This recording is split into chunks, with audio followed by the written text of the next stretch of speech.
मास उच्च माध्यमिक विद्यालय कृति छात्र छात्री को संबर्धना।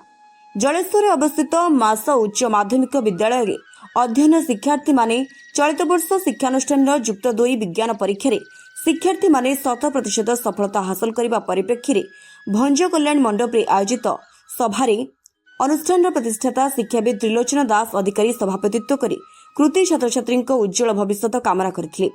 मुख्य अतिथि भाव तहसीलदार सत्यजित महांती जोगदे आत्मतृप्ति सफलता लुचि रही है।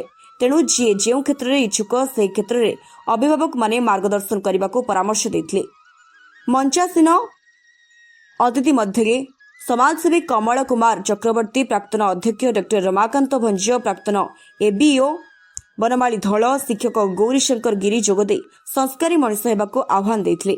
अनुष्ठान अध्यक्ष आदिकंद दास अधिकारी मंच आमंत्रण एवं उद्देश्य ज्ञापन करथिले।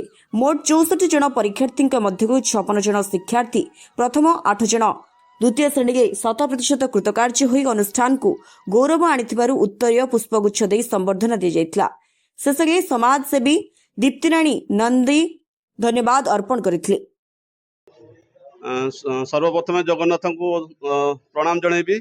आमर तृतीय वर्षर पिला रिजल्ट बाहरी 2026 तृतीय वर्ष रिजल्ट एटा आउ तृतीय वर्ष जाक 3 वर्ष जाक 100% रिजल्ट होती। एथर आमर 64 पिला एग्जाम देथिले। ता सहित टोटाल 90% 2 जन 80% ऊपर 17 जन अछंती।